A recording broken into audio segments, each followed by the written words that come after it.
Assalamualaikum warahmatullahi wabarakatuh.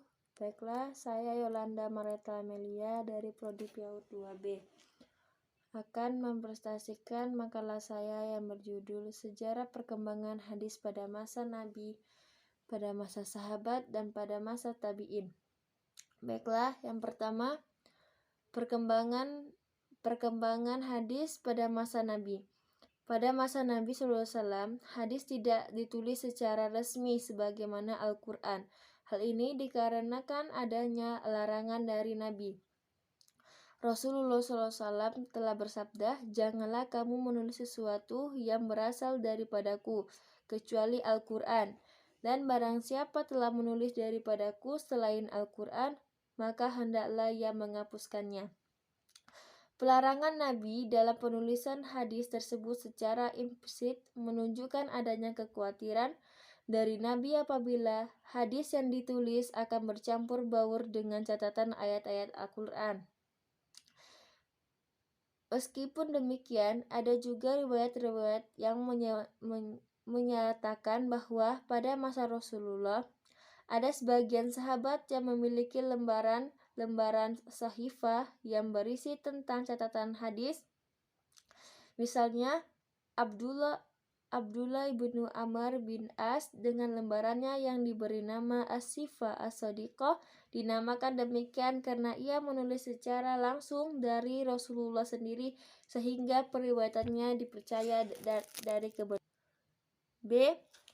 Sejarah perkembangan pada masa sahabat. Periode kedua sejarah perkembangan pada masa sahabat yaitu Khulafaur Rasyidin, yaitu Abu Bakar As-Siddiq, Umar bin Khattab, Utsman bin Affan, dan Ali bin Abi Thalib. Yang pertama, Abu Bakar As-Siddiq. Abu Bakar adalah sahabat Nabi yang pertama-tama menunjukkan kehati-hatiannya dalam meriwayatkan hadis. Pernyataan ini berdasarkan pada pengalaman Abu Bakar tak kalah menghadapi kasus seorang nenek. Suatu ketika ada seorang nenek menghadapnya. Nenek tersebut meminta hak waris dari harta yang dibagikan cucunya. Abu Bakar menjawab bahwa dia tidak melihat petunjuk dalam Al-Quran dan praktek Nabi yang memberikan bagian harta warisan kepada nenek. Setelah itu, Abu Bakar bertanya kepada para sahabat. Al-Mughirah ibnu Syu'ban menyatakan kepada Abu Bakar bahwa Nabi telah memberikan bagian warisan kepada nenek sebesar 1/6 bagian. Mendengar pernyataan Al-Mughirah, Abu Bakar memintanya untuk menghadirkan seorang saksi. Lalu Muhammad ibnu Salamah memberikan kesaksian atas kebenaran pernyataan Al-Mughirah tersebut. Akhirnya Abu Bakar menerapkan nenek sebagian ahli waris dengan memberi 1/6 bagian berdasarkan hadis Nabi yang disampaikan oleh Al-Mughirah. Dari sini tergambar bahwa ternyata Abu Bakar sangat berhati-hati dalam meriwayatkan suatu hadis. Hal ini terbukti beliau tidak bersegera menerima riwayat hadis dari Al-Mughirah sebelum meneliti periwayatannya. Dan dalam melakukan penelitian, Abu Bakar pun meminta periwayatan hadis untuk menghadirkan seorang saksi. B. Umar bin Khattab. Tindakan hati-hati yang dilakukan oleh Abu Bakar As-Siddiq juga diikuti oleh sahabat Umar bin Khattab. Umar dalam hal ini juga terkenal sebagai seorang yang sangat berhati-hati dalam meriwayatkan hadis. Meskipun demikian, pada masa Umar ini periwayatan hadis juga banyak dilakukan oleh umat Islam. Tentu dalam periwayatan tersebut tetap memegang prinsip kehati-hatian, menghalangi orang-orang yang tidak bertanggung jawab untuk melakukan pemalsuan hadis.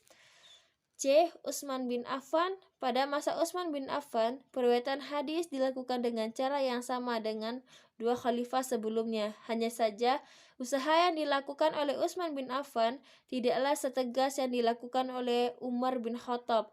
Meski Umar bin Khattab melalui khutbahnya telah menyampaikan saran agar umat Islam berhati-hati dalam meriwayatkan hadis, namun pada zaman ini kegiatan umat Islam dalam periwayatan hadis telah lebih banyak bila dibandingkan dengan kegiatan periwayatan pada zaman dua khalifah sebelumnya. Sebab seruannya ini ternyata tidak begitu besar pengaruhnya terhadap para periwayatan hadis. Hal ini lebih disebabkan karena selain pribadi Utsman yang tidak sekeras pribadi Umar bin Khattab, karena wilayah Islam telah bertambah makin luas, yang mengakibatkan bertambahnya kesulitan pengendalian kegiatan periwayatan hadis secara teratur. D. Ali bin Abi Thalib. Khalifah Ali bin Abi Thalib dalam meriwayatkan hadis tidak jauh beda dengan para khalifah sebelumnya. Artinya, Ali dalam hal ini juga tetap berhati-hati dalam meriwayatkan hadis. Dan diperoleh pula asrat yang menyatakan bahwa Ali tidak menerima hadis sebelum yang diriwayatkan itu bersumpah. Hanya saja kepada orang-orang yang benar-benar dipercayanya, Ali tidak meminta mereka untuk bersumpah. Dengan demikian, fungsi sumpah dalam meriwayatkan hadis bagi Ali tidaklah sebagai syarat mutlak keabsahan periwayatan hadis. Sumpah dianggap tidak perlu apabila orang yang menyampaikan riwayat hadis telah benar-benar diyakini dan tidak mungkin keliru. Ali bin Abi Thalib sendiri cukup banyak meriwayatkan hadis Nabi. Hadis yang diriwayatkan selain dalam bentuk tulisan, ada juga dalam bentuk catatan. Hadis yang berbentuk tulisan atau catatan ialah berupa 1. Hukum denda atau diat, 2. Pembebasan orang Islam yang ditawan oleh orang kafir, 3. Larangan melakukan hukum qisas terhadap orang Islam membunuh orang kafir. C. Sejarah perkembangan hadis pada masa tabi'in. Selain para sahabat yang sudah banyak mengoleksi hadis Nabi, ada juga para tabi'in yang notabenenya adalah para murid juga banyak mengoleksi hadis-hadis.